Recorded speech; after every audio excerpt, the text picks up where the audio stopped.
makinig ha. Pagkatapos ni Jesus mag-ayuno ng 40 days and 40 nights, ano nangyari? 1 buwan at 10 araw si Jesus, walang inom ng tubig, walang kain kahit ano. Anong sabi ron? Siya ay gutom na gutom. At pagkatapos, sabi ron, si Satanas ay lumapit sa kanya at siya ay tinukso ng ilang beses. 3 beses. At sinabi ni Satanas sa kanya, sabi ng Diablo, kung ikaw ang anak ng Diyos, ipag-utos mo ang batong ito na maging tinapay. So, isipin mo ha, dating anghel Satanas, tama? Cherub. Makapangyarihang anghel. Siya lang yung anghel na dinamitan ng Diyos na mamahaling damit na may mga hiyas, mga batong mamahalin na damit sa damit. Pero sabi ron siya ay umabang, nagmataas sa Diyos, nag-ambisyon, nalampasan ng Diyos, at siya'y tinapon, binagsak sa lupa, at kailanman hindi na makakabalik sa kanyang posisyon. At dahil doon mga kapatid, may mga nagrebelde rin sumama sa kanya. So 2/3, tama, 1/3 ng population ng anghel sa kalangitan, nagrebelde rin sa Diyos, sumama kay Satan. So sila yung kasamang tinapon dito, at yung iba'y sabi rin nakagapo sa Tartarus, sa hell. Okay? Pangalawang beses ay tinukso, sabi pala ni Jesus sa una, ang tao hindi namang mabubuhay sa tinapay, bagkus sa mga salita na nagmumula sa bibig ng Diyos. At sabi diyan, siya'y inakyat ng Diablo doon sa taluktok ng templo, sa taas ng bundok. Okay, at sabi ron, sinabi ni Satanas sa kanya, sa'yo ibibigay ko ang lahat ng kapamahalang ito at ang kaluwalhatian nila sapagkat ito'y naibigay sa akin at ibibigay ko kung kanino ko ibig. O sabi diyan, kung siya ay sasamba kay Satanas. Isipin mo, pinaluluhod yung manlilingha. Kumbaga, walang modo to si Satanas eh. No? Walang karakter. Talaga namang yung siya eh. Isipin mo, naglikha sa'yo, paluluhurin mo sa iyong harapan. Anong sagot sa kanya ni Jesus? At si Jesus ay sumagot sa kanya, nasusulat, sa Panginoon mong Diyos sasamba ka, at siya lamang ang iyong paglilingkuran. Okay, pangatlong beses, sabi diyan, siya ay dinala ng Diablo sa taluktok ng templo, at sinabi sa kanya ni Satanas, no, kung ikaw ang anak ng Diyos, magpatihulog ka o magpakamatay ka mula rito hanggang sa baba, sapagkat sabi ni Satanas, nasusulat, no, siya'y magbibilin sa kanyang mga anghel tungkol sa iyo upang ikaw ay ingatan, at aalalayan kanila ng kanilang mga kamay, baka matisod ka ng iyong paa sa isang bato. Abay, tinukso pa niya si Jesus pangatlong beses, magpakamatay daw, tumalon sa taluktok ng templo, magpatihulog. Okay, anong sabi sa kanya ni Jesus? Basahin natin sabay-sabay. Ready, go. At pagsagot ni Jesus ay sinabi sa kanya, nasasabi, huwag mong tutuksohin ang Panginoon mong Diyos. Sino ba yung tinutukso niya? Si Jesus. Sino ba si Jesus? Siya ang Panginoon, siya ay Diyos. Nakuha? Kumbaga si Satanas, lahat ng gagawin niya, pipilitin niyang gawin. Kahit nga ang Panginoon, tinukso niya, mismong Diyos sa manlilikha. Tinukso niya. Maalala, how much more, pati ang mga tao sa panahon ito. At diba, ang daming tao ngayon, grabe, no? Na parang hindi ko lang alam kung ilang araw ang nakalipas nung napublish sa YouTube yung palabas na ito. Sa panahong ito, kung anong masama, okay. Kung ano ang tama sa salita ng Diyos sa kanila, mali. Ito po, no? Meron akong isang article na napanood sa social media. Ito si Biden, Joe Biden. Nagpasa ng batas. Ito lang, yung Easter Sunday lang, last week lang, pagkabuhay na muli. Yung pagkabuhay na muli sa iyo is hindi na inonor. Hindi na ginunita. Alam mo kung anong pinalit? ng mga bakla at tomboy, LGBT. Gumawa ng batas si Joe Biden, imbis na yung linggo ng pagkabuhay ay i-commemorate, ang kinommemorate yung visibility ng mga LGBTQ. Nag-usap-usap yung mga reporter. At natuwa sila kay Joe Biden. Dahil nga pinasa yung ganong batas na yung araw ng ligong yon na tumao ng araw ng mismo ng pagkabuhay ng muli ni Jesus ay ipagdiwang ang kaarawan ng mga bakla at tomboy. Tuwang-tuwa yung mga newscasters. At maya-maya, pinakita naman yung isa, nakarang presidente nila, Donald Trump. Si Donald Trump may hawak na flag ng Amerika. At sa kabilang picture, hawak niya ang Bible. Nakaganon si Donald Trump. US flag, tapos Bible. Alam mo, sabi ng mga reporter, yung ginawa ni Donald Trump ay blasphemous. Karumal-dumal daw yun.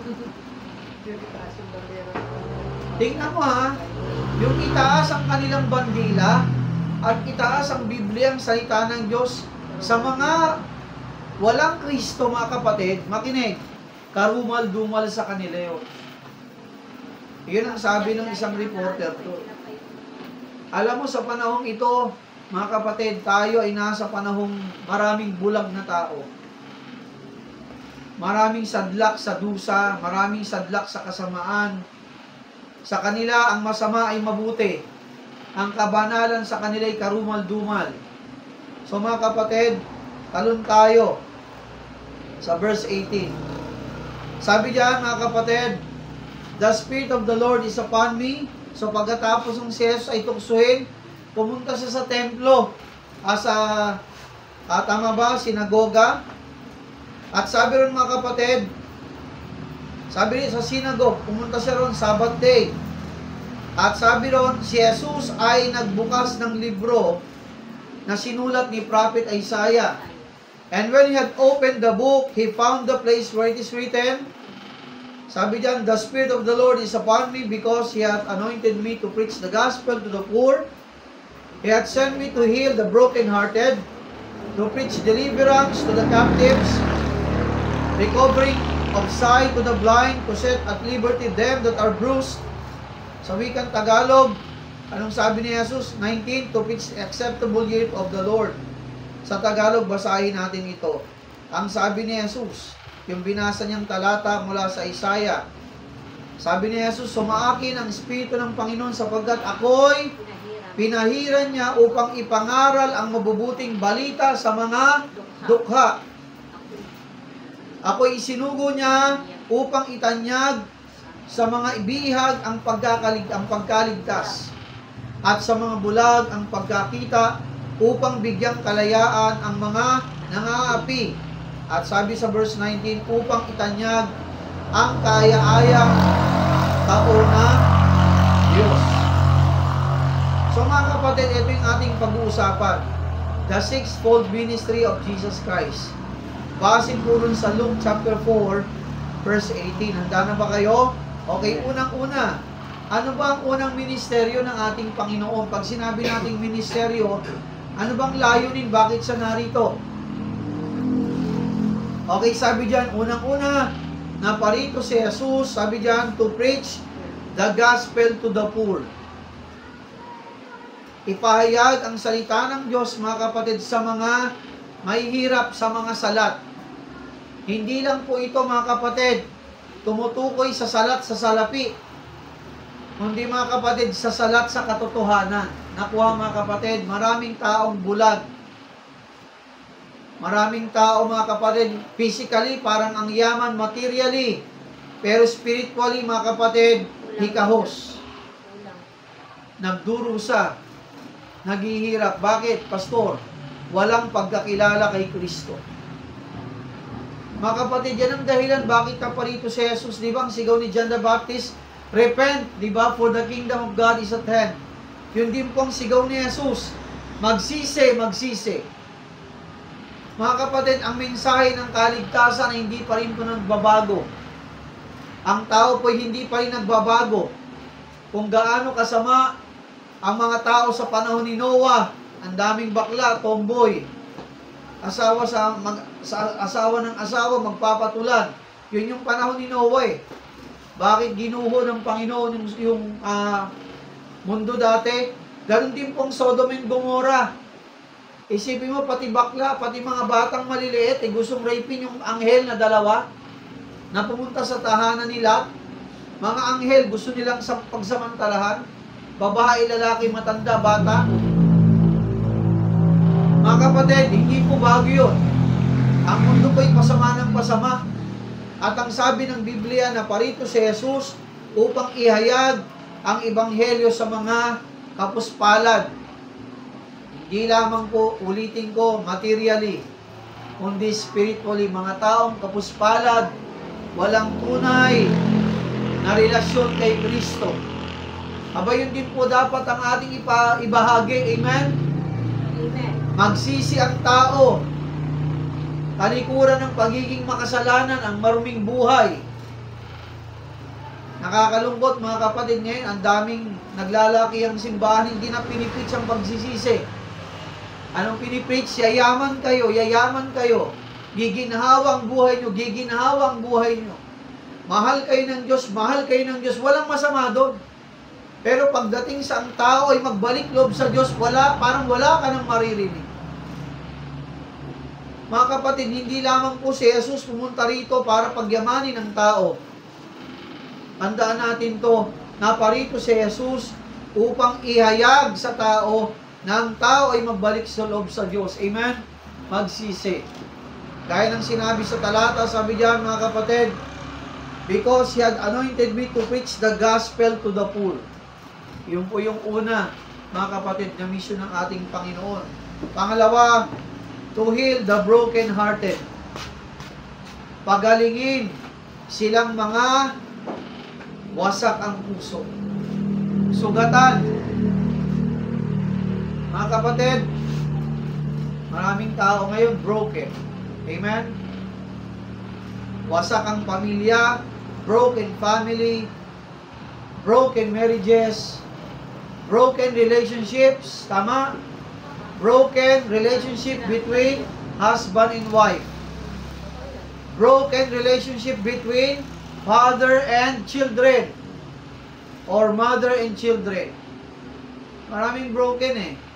Broken relationship between friends, between neighbors.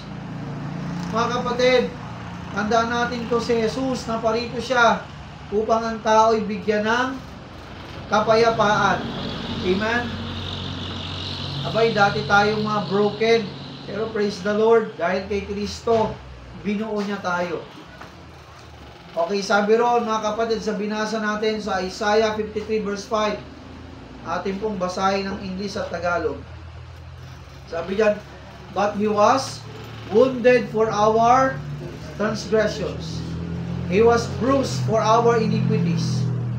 The chastisement of our peace was upon Him, and with His stripes we are healed. Sa wikang Tagalog, ngunit siya ay nasugatan dahil sa ating mga pagsalangsang. Siya ay nabugbog dahil sa ating mga kasamaan. Ang parusa ng tungkol sa ating kapayapaan ay nasa Kanya, at sa pamagitan ng Kanyang mga latay ay nagsigaling tayo. Mga kapatid, dahil sa ating mga pagkakasala, lahat ng kasalanan ng tao, yung pagiging broken natin, ay inapo ni Jesus sa krus ng Kalbaryo. He was broken Himself. Alam mo yung Kanyang katawan, talagang broken. Wasak. Mga kapatid, luray-luray. Ang tanong pa, so bakit po yun na why it was broken? Mga kapatid, it was broken for our sins. Amen? For your sins and for my sins. Dahil sa ating mga kasalanan. Kaya nagkasugat-sugat, nagkaluray-luray ang katawan ni Kristo. Upang tayo ay mabuo. Amen? Upang tayo ay bigyan ng kapayapaan. Praise God, mga kapatid. Why? Tayo nakakilala kay Kristo, mga kapatid, sa biyaya ng Diyos. Unti-unti at inayos niya ang ating mga relasyon. Amen? Pastor, yung aking asawa hindi pa po maayos. Ako pa lang po ang Kristyano sa tahanan. Pastor, yung aking anak, hindi pa rin po sila maayos. Pastor, yung aking kapitbahay, hindi pa rin po maayos. Kaya nga tayo naparito Amen? Kaya nga tayo niligtas ni Jesus upang dalhin sa kanila ang mensahe ng kaligtasan. Amen? Na ang kanilang buhay ay maging maayos din sa harapan ng Diyos at sa isa't isa. Mga kapatid, tandaan natin to. Yung lata, yung sugat, yung latigo na dapat para sa atin ay inakong lahat ni Kristo upang tayo ay mabuo. Amen? Upang tayo ay gumaling. Hindi natin kayang tanggapin yung kapahamakan ni Kristo sa krus ng Kalbaryo. Sinong kayang gumaya nun? Nakita nga ako sa Facebook, ang taba-taba Nagpapako po, tapos dumudugo pa yung baba. Nagkomento ako parang dinugo ata Kasi dito galing yung dugo sa ilalim niya Hindi naman talaga nagpapako, tinali lang. Abay mga kapatid, hindi natin kayang tularan ng kamatayan ni Kristo. Amen? At hindi na natin kayang magpapako uli. Hindi na dapat gawin ng tao yon. Wala nang isa-isa yung gagawin mo. Ginawa na po ni Kristo, kaya nga sinigaw niya, it is finished. Natapos na, tinapos siya na. Ang tao wala nang ibang dapat gawin kundi lumapit na lang sa Diyos, sumampalataya. Amen? Magsisi. So naparito si Jesus, mga kapatid, pangalawa, to heal the broken-hearted. Pagalingin ang mga sugatang puso, ang mga durog na puso. Okay, pangatlo, naparito si Jesus, sabi diyan, to preach deliverance to the captives. Alam mo, itong mga taong to, bihag. Pag sinabi natin captives, bihag sila Yung mga taong wala pa kay Kristo ay bihag ng kasalanan. Amen? Ay bihag ng dyablo. Alam mo, pag sinabing bihag, nung unang panahon, dalawa. Pag sinabing bihag, it's either yung leeg mo at kamay nakaganon sa pillory. Alam niyo yung pillory? Ano yun? Parehas kahoy, parang sangkalan, may butas dito, may butas sa mga kamay, tatakpan din ng malaking kahoy, shoot lang ang kamay mo, shoot ang ulo mo, pero hindi ka makaalis-alis. Pillory ang tawag doon. Nakakulong ka doon. Yung isa naman, akala mo nakalaya ka, pwede kang lumakad-lakad, pero may nakatali naman sa iyong talikala. Yung alam mo yung bowling ng yung bowling na bakal, na bilog, ang bigat nun, siguro mga 20 kilos yun ang isa, o 30 kilos yun, mga kapatid. Nakatali sa'yo, may kadena yun, naka-welding, nakagapos sa paanan, ng nakapaanang bihag. Sige, kung kaya mong tumakbo ng mabilis, 30 kilos, 40 kilos, kaya mong hatakin. Mga kapatid, naparito si Jesus, mga kapatid, upang bigyan ng kalayaan silang mga bihag. Spiritually, mga kapatid, bihag ni Satanas, bihag ng kamunduhan, bihag ng kasalanan.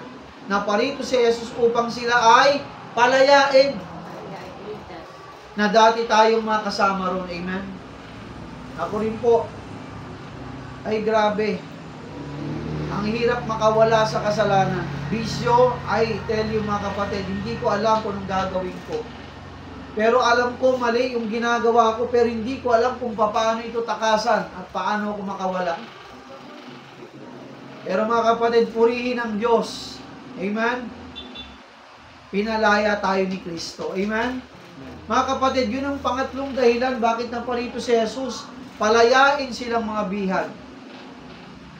Palayain tong mga taong ito na nasa kamunduhan. Palayain, bigyan sila ng laya na makawala sa kamunduhan at kasalanan. Yun din ang layunin natin.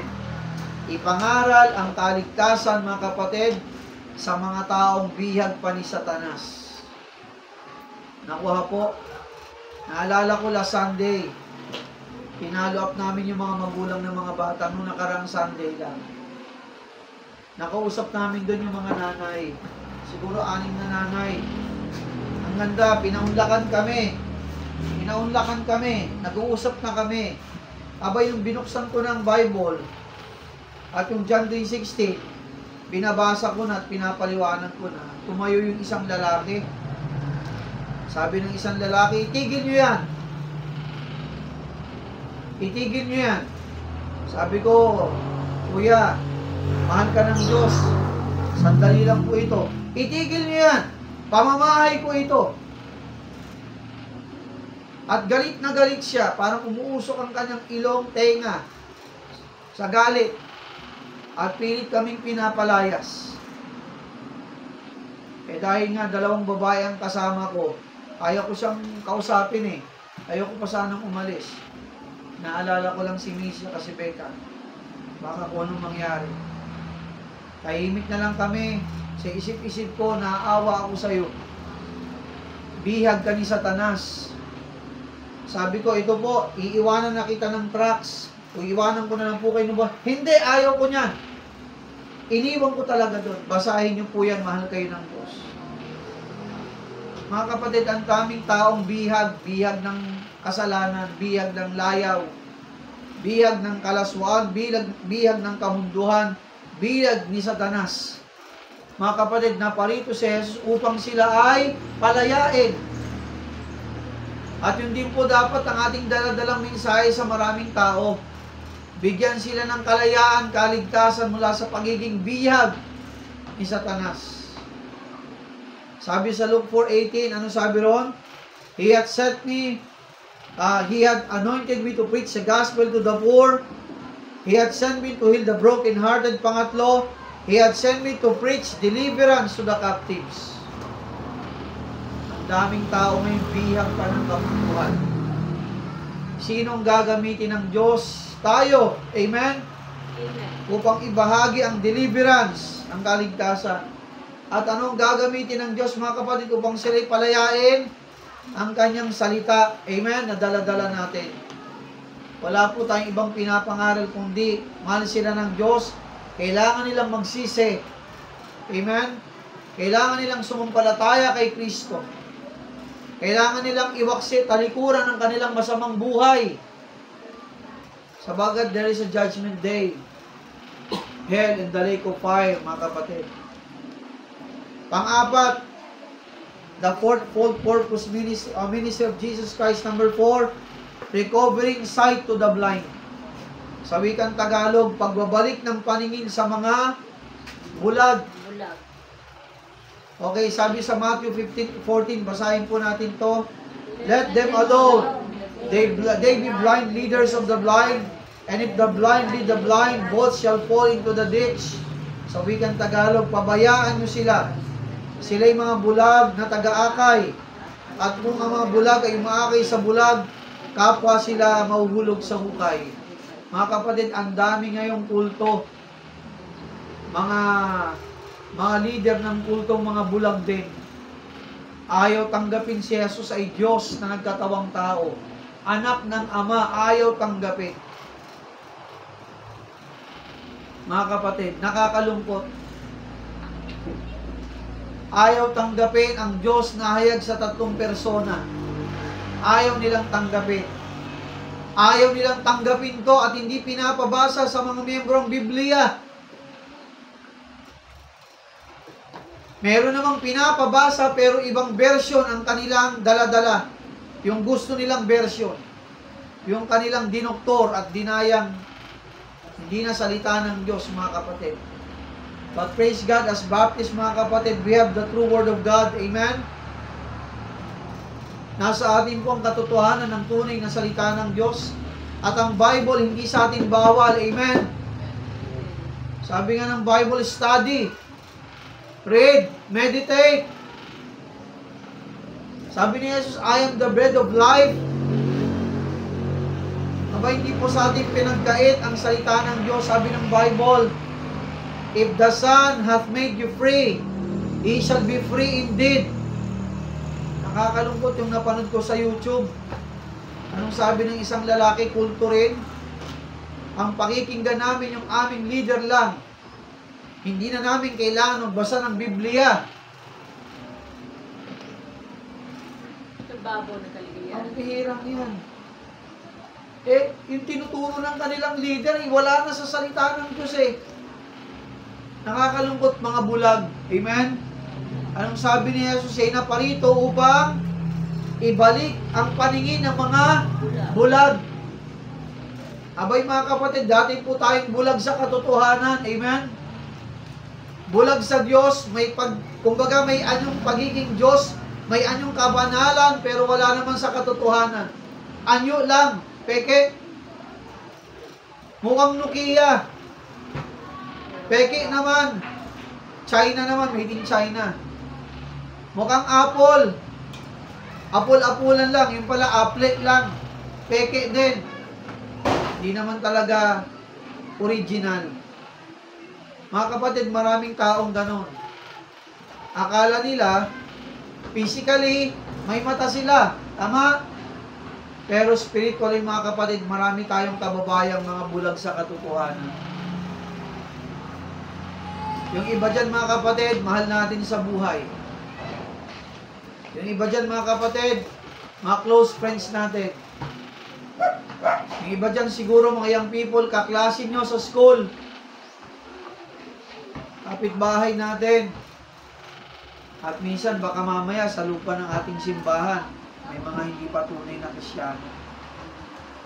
Mga kapatid, bulag sa pananampalataya, bulag sa katotohanan, at sabi ng Panginoon, naparito si Jesus upang ibalik ang kanilang mga mata, buksan ang kanilang mga paningin. Sapagkat mga kapatid, alam nyo ba, kung may nagbubulag ng tao, sino? Spiritually si Satanas. Ayaw ni Satanas na mabuksan ang mga paningin ng tao spiritually patungkol sa Diyos. Hinahadlangan ni Satanas ng tao, mga kapatid, ay makakilala kay Kristo. Yung pong nakakalungkot. O mga Kristiyano, hayaan ba natin ang mga tao ay mabulag sa katotohanan? Abay mga kapatid, tayo po ay mga instrumento ng Diyos. Ipahayag mga kapatid ang totoo at malinaw na magbabalik ng kanilang paningin patungkol sa Diyos. Walang iba kundi ito, ang salita po ng Diyos, mga kapatid. Okay, panglima, naparito si Jesus, sixfold ministry of Jesus Christ, upang maglingkod at gawin ito. Sabi niya, number 5, to set liberty them that are bruised. Basahin natin yung talata, Luke 4:18. Sabi diyan, mga kapatid, recovering of sight to the blind, and to set at liberty them that are bruised. Sa wikang Tagalog, mga kapatid, ating pong basahin. Anong sabi ron? At sa mga bulag ang pagkakita, sunod upang bigyang kalayaan ang mga naaapi. Pag sinabi nating bruised, bukod sa pagiging api, mga ano yan, sugatan. Mga kapatid, mga sugatan. Abay tayo po mga kapatid, maraming taong kumbaga kailangan ng mabubuting payo. Kailangan ng mabuting counsel. Maraming tao mga kapatid ang naghahanap ng katotohanan. Mga kapatid, sino ang bibigay ng katotohanan sa kanila? Sino? Ang mundo? O kahit po yung ating mga anak? Sino ang bibigay ng katotohanan sa kanila? Ang mundo? Mga kapatid, ang bibigay ng katotohanan sa kanila at sa atin, wala nang iba, kundi ang Diyos lamang. Amen? Ang kanyang mga salita. Abay sa mundo, talagang aapihin ka. Pero ang Panginoon, bibigyan ka ng kapayapaan. Amen? Bibigyan ka ng Diyos ng konsolasyon, ng kapayapaan, ng kaaliwan. Nandyan ang banal na spirito, mga kapatid, para bigyan tayo ng kaaliwan, kapayapaan at kasiyahan. Abay, hindi lamang tayo tinawag ng Diyos bilang mga Kristiyano sa kalayaan. Minsan, kasama rin sa hirap. May mga kapwa nating Kristiyano, mga sugatan din. sugatan dahil maraming mga pagsubok na dinaranas. Tama? Pero ang kagandahan mga kapatid, ang salita ng Diyos ay nagbibigay sa atin ng kaaliwan sa tulong ng banal na Espiritu. Amen? Ang kanyang presensya. Nagbibigay ito sa atin ng kaaliwan ang salita ng Diyos. Ito ay nagbibigay sa atin mga kapatid ng mabuting kaisipan tungo sa Diyos. Ito ay nagbibigay sa atin ng kapayapaan. Russell, sa kabila. Doon. Okay, pang-anim, sabi dyan, pang-anim. Sixfold ministry of Jesus Christ, number 6, to preach the acceptable year of the Lord. Upang ipangaral ang takdang o katanggap-tanggap na taon ng Diyos. O makinig po mga kapatid, tandaan natin to. Si Kristo ay malapit nang bumalik. Babalik si Kristo. Abay, huwag tayo mag-concentrate sa kayamanan sa mundo. Ulitin ko, hindi masama magsikap, hindi masama magtrabaho, hindi masama magtapos ng pag-aaral, makamta natin ang ating mga gusto, hindi po masama doon. Pero huwag po tayo mag-concentrate doon. Tandaan natin to, kung meron tayong dapat i-focus, mga kapatid, mag-focus tayo at mag-antabay tayo mga kapatid sa pagbabalik ni Kristo. Anong sabi sa 2 Corinthians 6:2? For he saith, I have heard thee in a time accepted, and in the day of salvation have I succored thee. Behold, now is the accepted time. Behold, now is the day of salvation. Sa wikang Tagalog, sapagkat sinabi niya, sa panahong ukol kita'y pinakinggan, at sa araw ng pagliligtas kita'y sinakluluhan. Narito, ngayon ang panahong ukol. Narito, ngayon ang araw ng kaligtasan. Mga kapatid, habang may pagkakataon pa, sabi ng Panginoon, patuloy po nating ipangaral ang Ebanghelyo ng Diyos. Amen. Ngayon, maaaring bukas ay hindi na dumating. Nakuha niyo, sabi ng Bible, now is the accepted time. Now is the day of salvation. Kaya nga mga kapatid, anong pinapangaral natin? Hindi po nagbabago. Nang tao'y magsisi. Amen? Nang tao'y sumampalataya sa Panginoon. Sapagkat bukas huli na ang lahat. Huli na ang lahat. Parang panahon ni Noah. Abay si Noah, 120 years. Sumisigaw si Noah sa mga tao, magsisi na kayo, magsisi na kayo. Gugunawin ng Diyos ang mundo. Abay yung mga tao, ayaw maniwala. Sabi ni Noah, araw-araw yung sumisigaw siya, magsisi na kayo, magsisi na kayo. Isipin mo, 120 years. Ang bihira, araw-araw sumisigaw si Noah na magsisi na kayo. Walang taong nakinig sa kanya. Pagkus patuloy silang namuhay sa kamunduhan, kalaswaan at kasamaan. Sabi ni Noah, gugunawin ng Diyos ang mundo sa pamagitan ng tubig, baha. Anong tubig, baha? Anong ulan? Kasi wala pang ulan, yung time na yun eh. Abay, ayaw makinig ng mga tao. Haya na, umulan na, ng malakas na ulan. Ay pambira, habang tumatagal eh, takbuhan sila pataas sa arko ni Noah. Sige. Isipin mo ha, 40 days, 40 nights, isang buwan, at 10 araw. Umulan ng pagkalakas-lakas. Pati yung bulwak sa dagat, yung mga ocean ridges, may bulwak po yan, sumabay pataas. Yung tinatawag nila nga tsunami. Hindi, iba pa yung tsunami sa wave yun eh. Yung, alam niyo ba sa dagat, may mga bulwak dyan, may mga bulkan dyan. Sabi ng Bible, the windows of heaven open.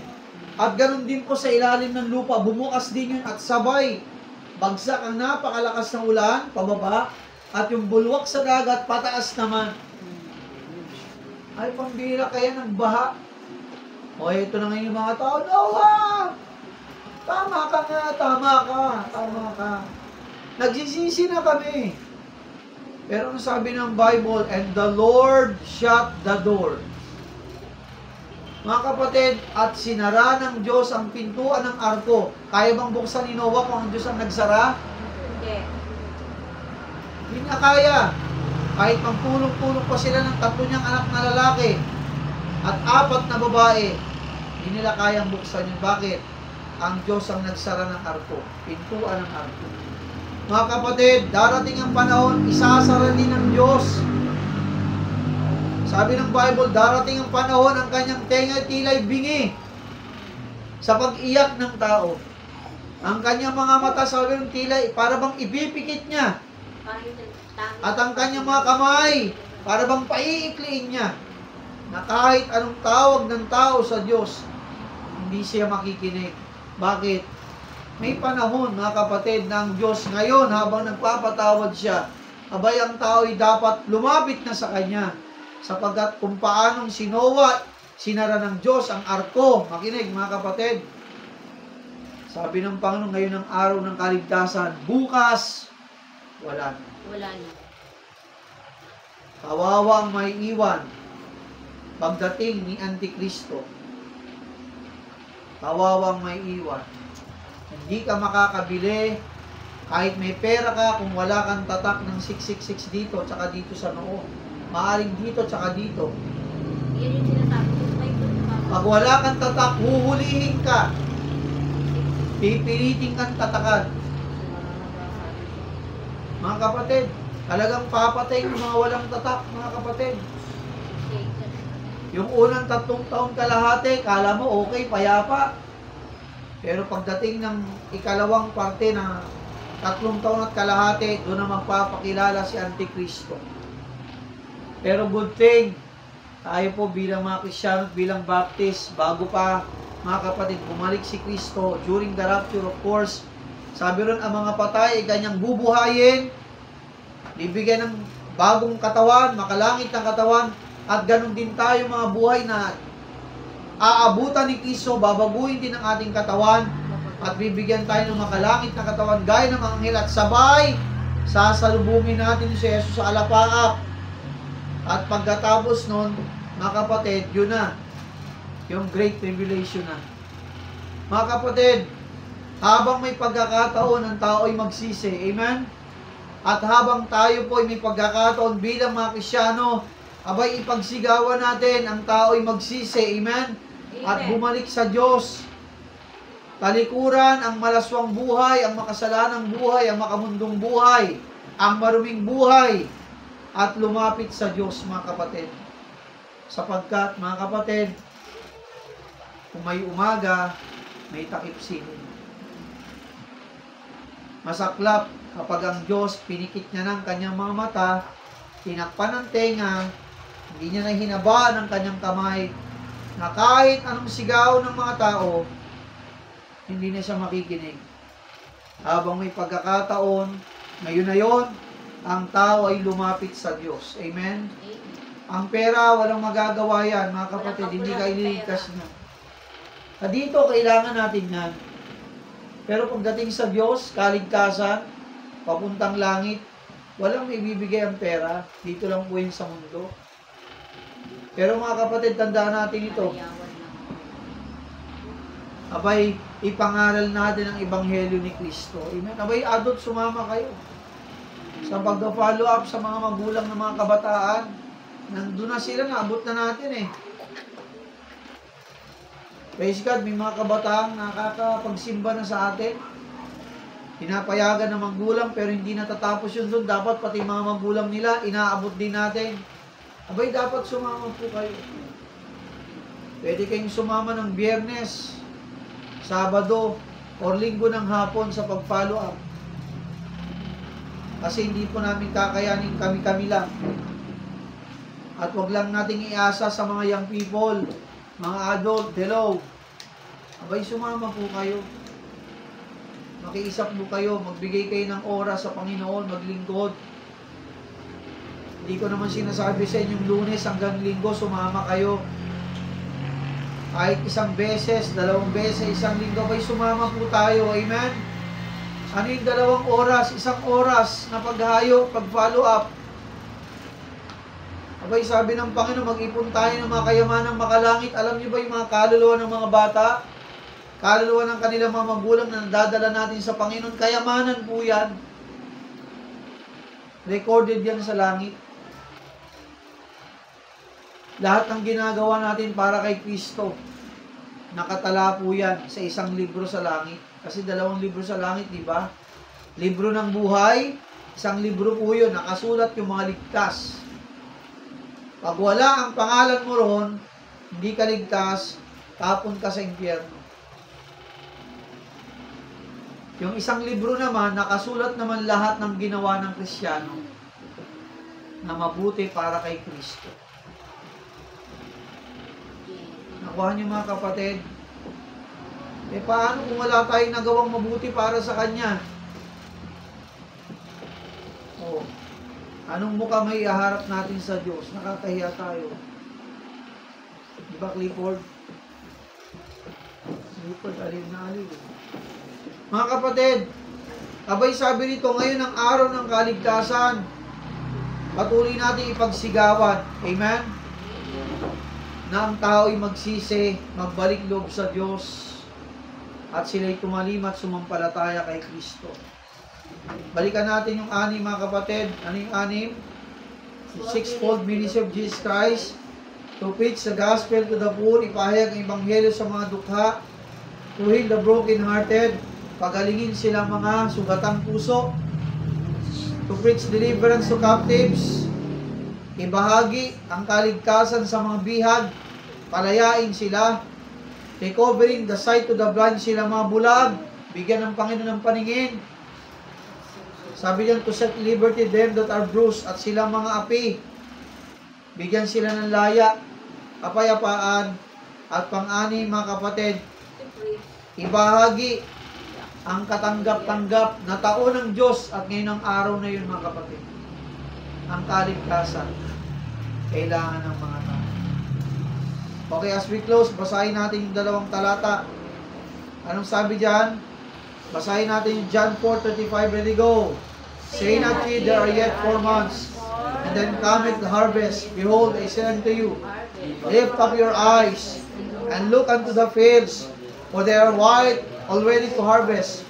Hindi baga sinasabi ninyo, sabi ni Jesus, may 4 na buwan pa at saka darating ang pag-ani. Narito, sa inyo'y aking sinasabi, itanaw ninyo ang inyong mga mata, ang inyong mga, at inyong tingnan ang mga bukid na mapuputi na upang anihin. Mga kapatid, ang daming tao, hinihintay tayo.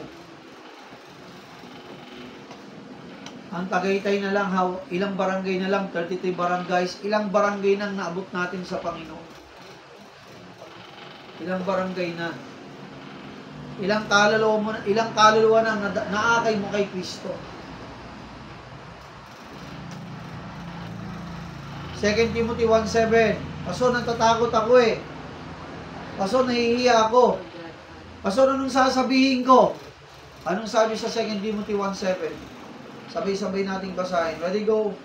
For God hath not given us the spirit of fear, but of power and of love and of sound mind. Sa wikang Tagalog, sapagkat hindi tayo binigyan ng Diyos ng espiritu ng katakutan o pagkatakot, kundi ng kapangyarihan at ng pag-ibig at ng kahusayan.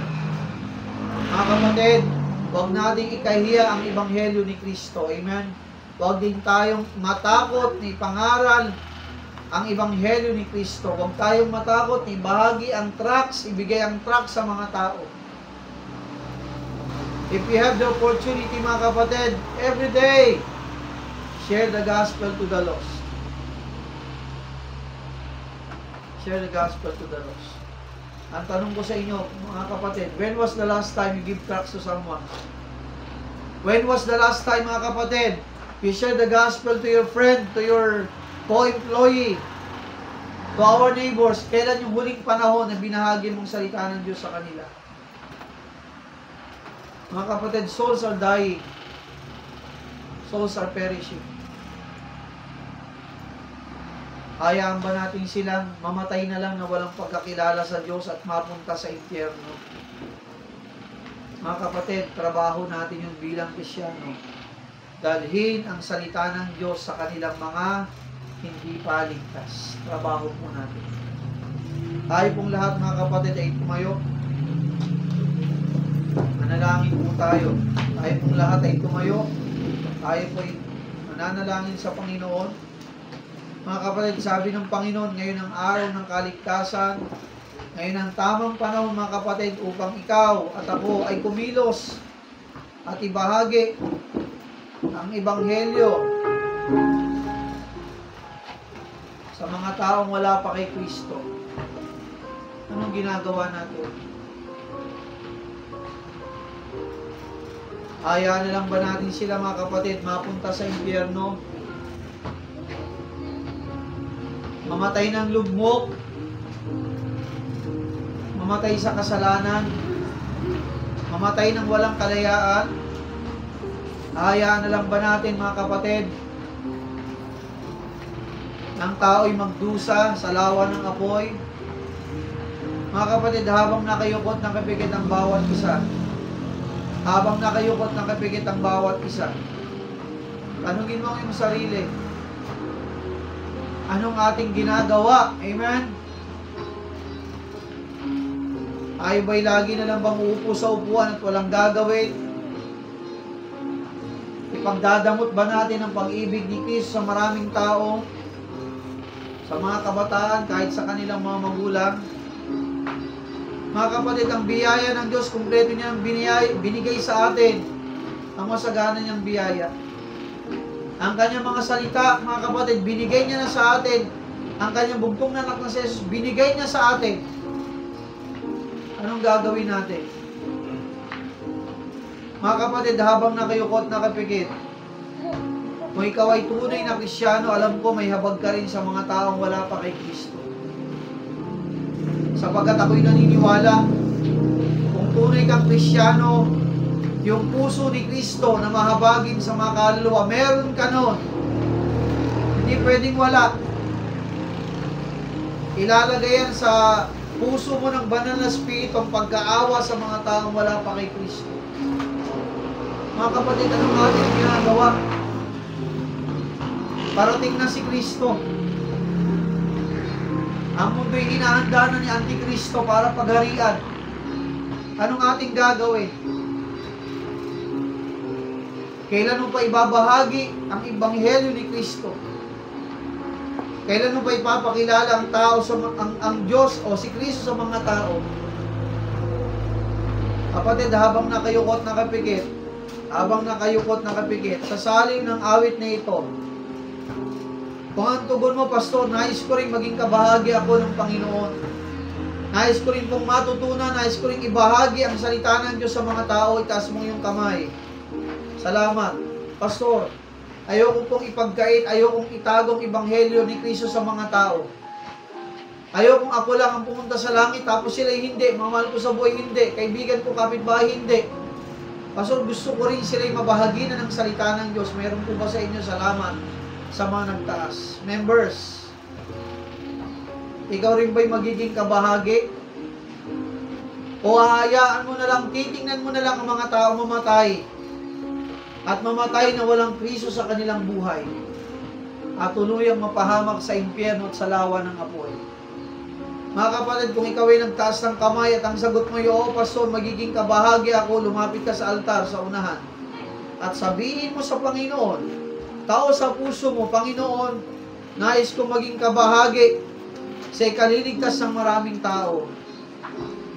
Maaari mong ihakbang ang iyong mga paa sa altar at lumapit ka sa unahan. Dito mo gawin yung pasyang yan. "Pastor, nais ko rin pong maging kabahagi ako."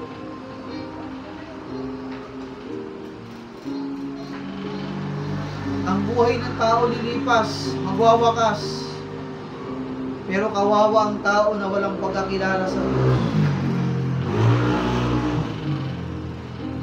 Huwag kang mahiya. Ikaw ay hahakbang para kay Kristo. May mahiya tayo pag wala tayong gagawin para kay Kristo. Sabi ng Bible, ang mga dugo ng mga taong hindi nakakilala kay Kristo ay Kanyang ipapataw sa ating mga kamay. Isipin mo yun. Mahal mo sa buhay, hindi mo nabahaginan ng salita ng Diyos. Maraming pagkakataon ng kapitbahay mo nakakausap mo, hindi mo man lang nabigyan ng tracts, hindi mo man lang naibahagi na, kaibigan, mahal ka ng Diyos. Kapitbahay natin, mga magulang ng mga kabataang dumadalo sa atin, sabi, huwag nating hayaan ang bukas dumating, baka mamaya bukas wala na. Ang kaligtasan ngayon na, kailangan ng tao. Dalangin ko, kapatid, tumugon ka. Tumugon ka. Isa kang niligtas ni Kristo, isa kang recipient ng kanyang salvation. Abay mga kapatid, magi tayong grateful sa Diyos. Bahagi rin natin ang salita ng Diyos sa maraming tao. Panginoong Diyos, aming Ama, pagpalain niyo, Panginoon, ang buhay ng iyong mga anak. Dalangin ko, O Diyos, ang bawat isa ay tumugon sa iyo. You know their hearts, Lord. Alam mo rin kung sinong tunay na ligtas sa amin. At alam mo, Panginoon, ang tunay na ligtas, magre-respond sa iyong panawagan. Ang tunay na ligtas, mahahabag, iiyakan ng mga kaluluwa, malulungkot. Kapag may mga taong namatay na walang pagkakilala kay Kristo, malulungkot ang aming puso at magdurusa kami kung hindi po namin na ibabahagi ng salita sa maraming tao. Panginoon, gamitin mo nga po kami bilang isa mong simbahan, kahit kami po'y maliit pang simbahan. Lord, gamitin mo kami bilang instrumento sa ikaliligtas ng mga kaluluwa ng mga tao po dito sa lugar ng Tagaytay at sa mga karating barangay, bayan namin at sa bansang Pilipinas, kahit pa sa labas ng bansa. Gamitin mo kami, Panginoon, sa ikaliligtas sa maraming tao, mga taong ligaw, mga taong lugmok sa kasalanan, mga taong bulag sa katotohanan, mga taong bihag ni Satanas. Tulungan mo kami, Panginoon, sila'y mapalaya sa pamagitan ng iyong mga salita, Ama, sa pamagitan ng iyong bugtong na anak na si Jesus. Salamat po sa mga paalala mo sa amin sa iyong mga salita. Dalangin ko, Panginoon, ilagay niyo pong apoy, pag-ibig, sa puso ng iyong mga anak. Humigi kaming katuwang, kagamit-gamit sa ikalalago upang ebanghelyo, O Diyos, ay patuloy kong maisawalat sa maraming tao at maligtas ang marami. Sapagkat ngayon ang araw ng kaligtasan, maaaring bukas ay wala na, bukas maaaring wala na, bukas ay huli. Tulungan mo kami, Panginoon. Minsan pa, O Diyos, purihin ka sa araw na ito, sa ngalan mo, Jesus. Amen. Mga kapatid, dalangin ko na ang positibo nating pagtugon. Amen. Sa mensahe at panawagan ng Panginoon na tayo po'y magpagamit para kay Kristo. Amen. Na tayo magamit ng Panginoon sa ikaliligtas ng maraming tao. Tayo po ba'y pinagpala? TJ? Okay, tayo po